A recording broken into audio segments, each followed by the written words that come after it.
नमस्कार, ऐश्वर्याज ग्लॅम स्टुडिओमध्ये तुमच्या सगळ्यांचं मनापासून स्वागत। आज आपण फाउंडेशन विषयी माहिती बघणार आहोत। चला तर मग व्हिडिओला सुरुवात करूयात। समोर जे तुम्हाला 5 फाउंडेशन दिसत आहेत हे वेगवेगळ्या कंपनीचे फाउंडेशन्स आहेत।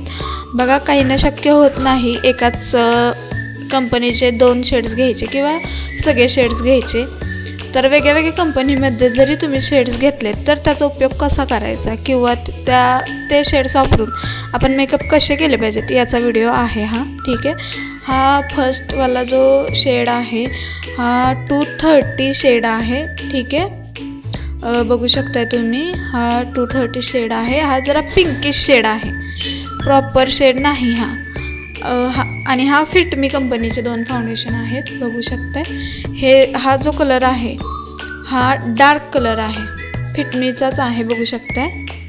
अशा पद्धतीचा हा मीडियम कलर आहे, डार्क पूर्ण म्हणता येणार नाही, थोडासा मीडियम कलर आहे। हा जो कलर आहे फॉरएवर 52चा हा ब्रँड आहे।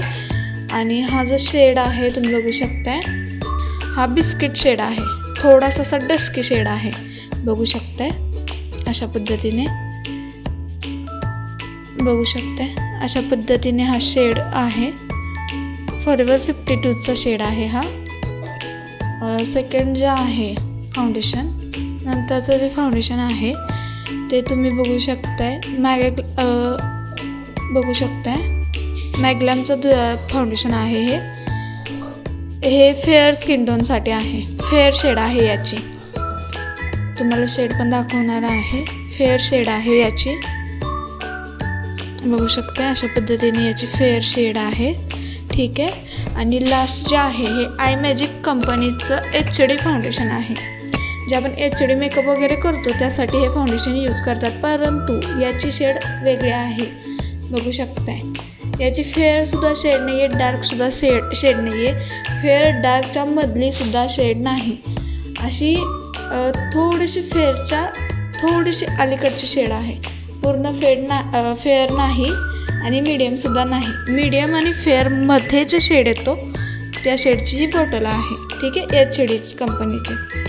तर पुढचा जो व्हिडिओ तुम्हाला येणार आहे हे 5 शेड्स वेगळे आहेत। ठीक आहे, तर 5 शेड्स वेगळे असताना सुद्धा आपण मेकअप करू शकतो आणि खूप छान पद्धतीने बेस तयार करू शकतो। तो कसा करायचा, कोणता शेड किती प्रमाणात घ्यायचा आणि आपला शेड ज्या पद्धतीची शेड्स आहे त्या प्रकारे कसा मेकअप करायचा याविषयी पुढचा व्हिडिओ येणार आहे, तर पुढचा व्हिडिओ बघायला विसरायचं नाही। हे होते या 5 शेडची माहिती थोडक्यात सांगितलेली आहे। पुढचा जो व्हिडिओ येणार आहे त्यामध्ये तुम्हाला सांगितलं जाणार की कोणता शेड कधी वापरायचा, काय वापरायचा। पूर्ण व्हिडिओ बघितल्याबद्दल धन्यवाद। असाच व्हिडिओ बघण्यासाठी सबस्क्राईब करा।